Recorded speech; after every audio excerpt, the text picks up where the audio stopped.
di kota Ibu. Assalamualaikum warahmatullahi wabarakatuh.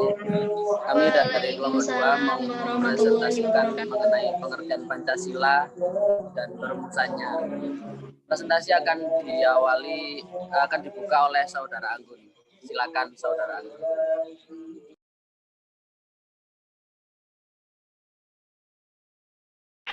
Pancasila adalah landasan dari segala keputusan bangsa dan menjadi ideologi tetap bangsa serta mencerminkan kepribadian bangsa. Pancasila merupakan ideologi bagi negara Indonesia. Dalam hal ini, Pancasila dipergunakan sebagai dasar mengatur pemerintahan negara. Pancasila merupakan landasan ideologi untuk kehidupan bangsa Indonesia. Pilar ideologi ini memuat ilmiah yang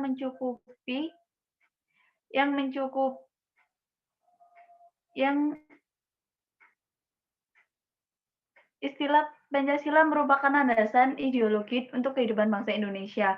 Pilar ideologi ini memuat ilmiah sila yang mencakup seluruh aspek, mulai dari ketuhanan, kemanusiaan, persatuan, kerakyatan, hingga keadilan. Selain itu, nilai dalam Pancasila juga dapat diartikan sebagai cita-cita bangsa. Artinya, nilai-nilai yang terkandung dalam Pancasila dapat menjadi visi untuk menjalankan kehidupan bernegara. Istilah Pancasila sudah ada sejak zaman Kerajaan Majapahit di sekitar abad 14, di mana yang tertuang pada Kitab Negara Kertagama karangan Empu Prapanca pada 1365 dan Kitab Sutasoma karya Empu Tantular. Istilah Pancasila berasal dari bahasa Sanskerta yang terdiri dari dua kata. Pancasila, panca 5 dan sila yang artinya dasar. Asas atau prinsip, sehingga Pancasila memiliki arti 5 dasar, 5 asas atau 5 prinsip. Pancasila menurut para ahli. 1. Pancasila menurut I.R. Soekarno. Pancasila merupakan isi jiwa bangsa Indonesia yang turun-temurun berabad-abad lamanya terpendam bisu oleh kebudayaan Barat. Dengan demikian, Pancasila bukan hanya sebagai falsafah negara, namun lebih luas lagi yaitu falsafah bagi bangsa Indonesia. 2. Pancasila menurut Muhammad Yamin. Pancasila berasal dari kata panca yang berarti 5 dan sila yang berarti sendi. Atas dasar atau pengertian tingkah laku yang penting dan baik. Dengan demikian, Pancasila merupakan 5 dasar yang berarti pedoman dan aturan tentang tingkah laku yang penting dan baik. Yang ketiga, Pancasila menurut Notonegoro. Pancasila adalah dasar falsafah dan ideologi negara yang diharapkan menjadi pandangan hidup bangsa Indonesia sebagai dasar pemersatu, lambang persatuan dan kesatuan, serta sebagai pertahanan bangsa dan negara Indonesia.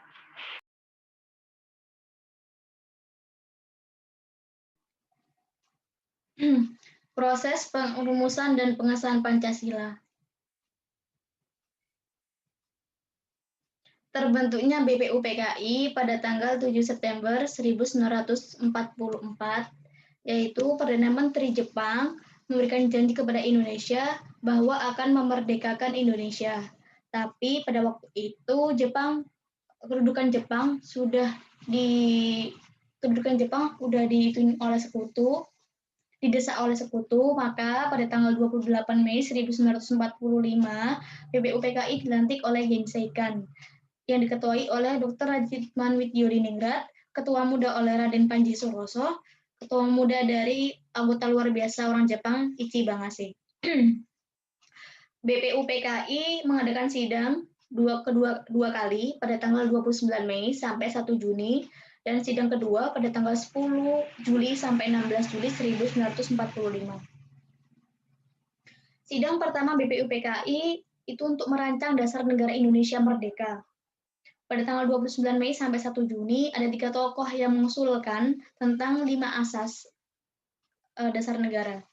Yang pertama Muhammad Yamin, 1. Peri kebangsaan, peri kemanusiaan, peri ketuhanan, peri kerakyatan, dan kesejahteraan sosial. Selanjutnya, usul dari Supomo, 1 asas persatuan, 2 asas mufakat atau demokrasi, yang ketiga asas keadilan sosial, yang keempat asas kekeluargaan, yang kelima asas musyawarah. Dan terakhir, usul dari Soekarno. 1 kebangsaan Indonesia atau nasionalisme, 2 peri kemanusiaan, 3 mufakat atau demokrasi, 4 kesejahteraan sosial, 5 ketuhanan yang Maha Esa. Jadi pada waktu itu Soekarno memberikan usul tentang Pancasila, Panca artinya 5, sila artinya dasar. Dan Soekarno memberikan alternatif lain. Jika Pancasila itu tidak diterima, maka Soekarno memberikan alternatif lain yaitu Trisila dan Ekasila. Trisila dan Ekasila itu merupakan pemikiran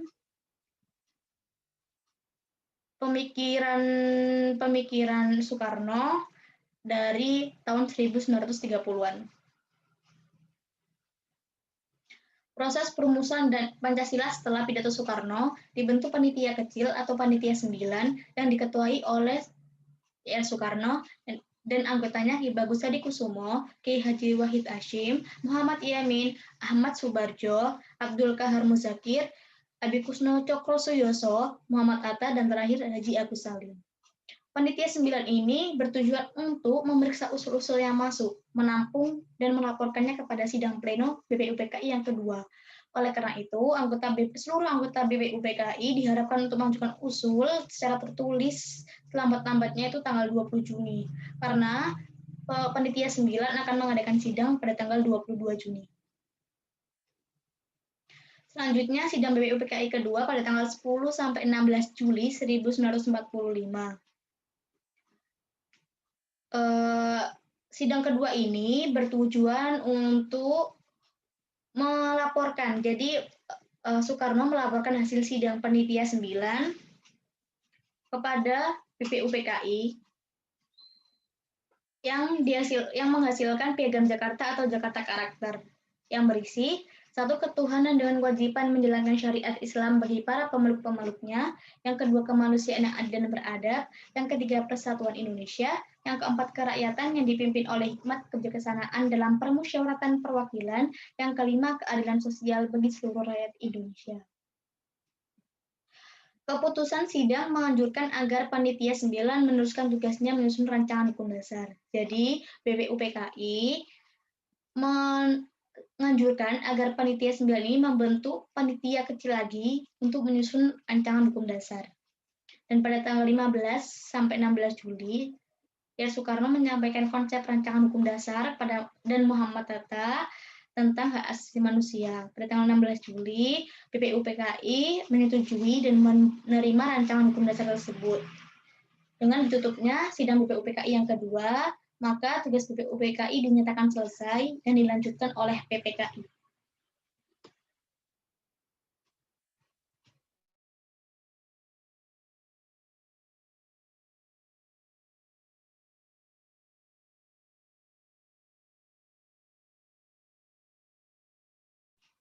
Mohon maaf. Pembentukan PPKI. Apabila kita berbicara mengenai tujuan dibentuknya PPKI atau Panitia Persiapan Kemerdekaan Indonesia, maka kita harus melihat sejarah mengapa PPKI ini bisa terbentuk. Sedikit cerita, jadi awal mulanya sebelum dibentuknya PPKI sudah ada BPUPKI, sebagaimana yang barusan dijelaskan oleh Mbak Mujaidah, yang mana kurang lebih memiliki tujuan yang sama dengan PPKI. Akan tetapi karena dalam proses pembentukannya kurang matang, maka BPUPKI tersebut berhasil dibubarkan oleh Jepang. Sehingga pada saat itu juga BPUPKI diganti dengan PPKI. Nah, pembentukan PPKI dilakukan pada tanggal 7 Agustus 1945 dengan menunjuk Insinyur Soekarno sebagai ketua dan Muhammad Hatta sebagai wakilnya. Sementara itu di dalamnya terdapat sejumlah nama yang juga memiliki pengaruh besar dalam upaya memproklamasikan kemerdekaan Indonesia. Nah, keputusan sidang pleno PPKI yang pertama mengesahkan mengesahkan Undang-Undang Dasar Negara Republik Indonesia dengan jalan menetapkan Piagam Jakarta dengan beberapa perubahan menjadi pembukaan Undang-Undang Dasar Negara Republik Indonesia. Terus kemudian menetapkan rancangan hukum dasar dengan beberapa perubahan dengan Undang-Undang Dasar Negara Republik Indonesia yang dikenal dengan UUD 1945. Yang kedua, memilih presiden dan wakil presiden Republik Indonesia. Dan yang terakhir, membentuk Komite Nasional Indonesia yang dikenal dengan Badan Musyawarah Darurat. Pengesahan Undang-Undang Dasar Negara Republik Indonesia didahului dengan pengesahan pembukaan Undang-Undang Negara Republik Indonesia yang dipimpin langsung oleh Ketua PPKI. Piagam Jakarta dengan beberapa perubahan ditetapkan menjadi pembukaan Undang-Undang Dasar Negara Republik Indonesia. Maka untuk mengetahui perubahan-perubahan yang terjadi dapat diikuti proses pengesahan. Sumbernya dari Sekretariat Negara Republik Indonesia tahun 1995. Mungkin cukup sekian ya presentasi mengenai Pancasila, BPPKI dan BPKI. Apakah ada pertanyaan? Oke, mari kita bacakan pertanyaannya.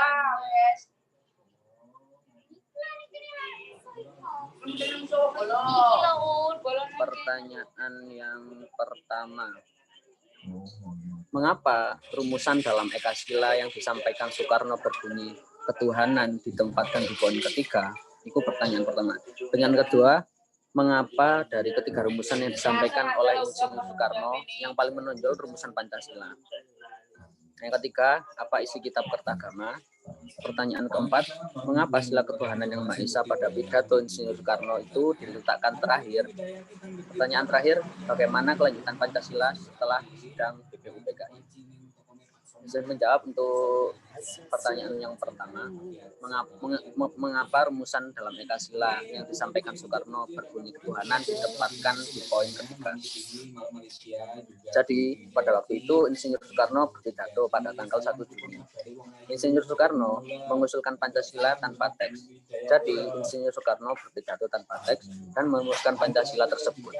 Setelah itu Insinyur Soekarno menuangkan pikirannya yang sudah lama sejak tahun 1930-an, yaitu tentang Trisila dan Ekasila.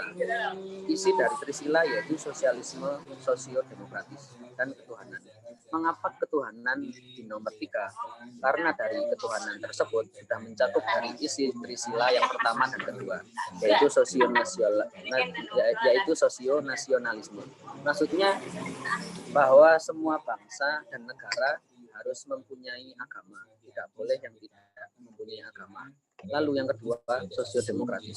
Maksudnya bahwa kita diajarkan oleh agama, kita harus saling menghargai satu sama lain dan harus menghormati satu sama lain. Oke, selanjutnya pertanyaan kedua, mengapa dari ketiga rumusan yang disampaikan oleh Insinyur Soekarno yang paling menonjol rumusan Pancasila? Silakan Mbak Anggun. Dari yang paling menonjol rumusan Pancasila. Karena Soekarno pertama kali berpidato itu mengenai Pancasila. Setelah itu Soekarno memberikan alternatif atau menawarkan alternatif lain sebagai dasar negara Indonesia, yakni Trisila dan Ekasila. Tetapi alternatif yang disampaikan Insinyur Soekarno tentang Trisila dan Ekasila itu tidak diterima atau tidak terpilih oleh anggota BPUPKI yang lain. Maka dari itu Pancasila yang lebih menonjol daripada Trisila dan Ekasila.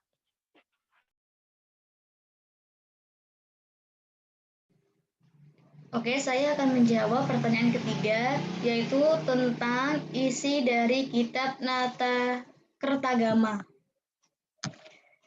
Isi kitab Kertagama yaitu tentang hal-hal penting mengenai istilah kerajaan Majapahit, keadaan kota, raja, candi, makam raja, upacara seragada, wilayah kerajaan Majapahit, negara-negara bawahan Majapahit, dan tentang sistem ekonomi maupun sistem politik Majapahit. Selanjutnya, saya akan menjawab pertanyaan nomor 4. Mengapa sila ketuhanan yang Maha Esa pada pidato Insinyur Soekarno diletakkan terakhir? Karena dari ketuhanan yang Maha Esa itu sudah mencakup atau sudah saling berkaitan antara sila pertama hingga antara sila pertama hingga sila kelima untuk sila pertama yaitu maksudnya bahwa semua bangsa-bangsa Indonesia harus mempunyai agama, bukan hanya bangsa. Bangsa Indonesia harus mempunyai agama, bukan hanya bangsa, tetapi bangsa-bangsa dan negara-negara harus mempunyai agama. Yang kedua, internasionalisme atau peri kemanusiaan. Maksudnya bahwa kita di agama diajarkan bahwa kita harus saling tolong-menolong sesama manusia. Karena apa? Karena kita adalah makhluk sosial. Jadi terus saling tolong-menolong satu sama lain. Yang ketiga, mufakat atau demokrasi. Sudah saya jelaskan bahwa di agama kita juga diajarkan bahwa kita harus saling menghargai. Contohnya, kita dalam musyawarah pasti di situ ada perbedaan pendapat, ada perbedaan pikiran, ada opini-opini yang dikeluarkan. Jadi, kita tidak boleh egoisme. Dalam arti mementingkan opini kita atau pendapat kita. Yang keempat, kesejahteraan sosial. Maksudnya kita di agama juga diajarkan untuk saling merangkul atau kata lainnya tidak boleh ada perpecahan dalam hal apapun. Kita harus saling membantu satu sama lain. Contohnya ketika Ramadan, kita sebagai umat Islam diajarkan untuk bersedekah. Bersedekah itu maksudnya kita membantu orang lain yang kurang mampu untuk kita bantu.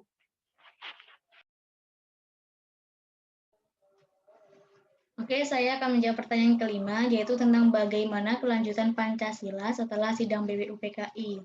Jadi kelanjutan Pancasila setelah sidang BPUPKI yang pertama itu dibentuk panitia kecil atau panitia 9, yaitu bertujuan untuk menerima usulan-usulan dari anggota BPUPKI tentang rancangan dasar negara.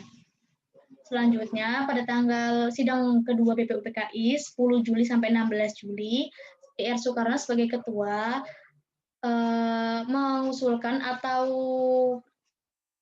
memberikan hasil dari sidang panitia 9, yaitu 1.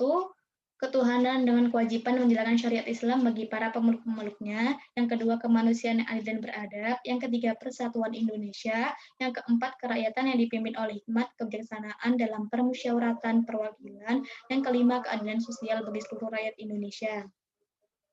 Setelah sidang BPUPKI yang kedua tersebut, maka digantikan oleh PPKI.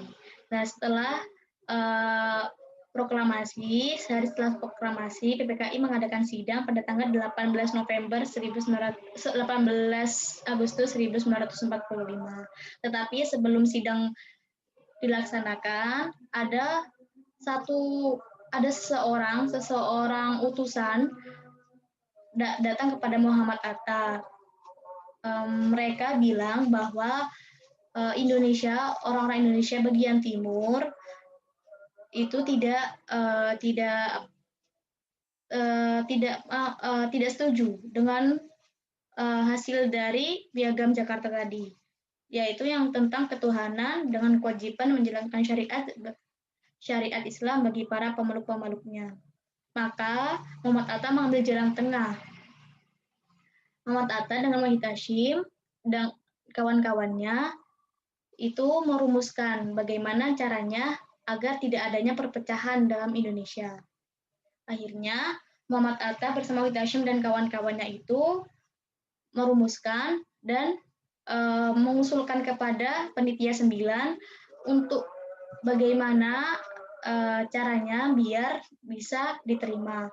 Akhirnya panitia 9 menerimanya dan panitia 9 mengusulkan kepada anggota PPKI dan anggota PPKI mengesahkan dasar negara pada tanggal 18 Agustus 1945, yaitu mengesahkan dasar negara, mengesahkan undang-undang dasar negara, memilih presiden dan wakil presiden, dan membentuk komite nasional. Seperti itu. Cukup sekian presentasi dari kelompok 2. Kurang lebihnya mohon maaf apabila ada tutur kata atau kesalahan yang mungkin disengaja maupun tidak disengaja. Sekian dari kami. Wassalamualaikum warahmatullahi wabarakatuh.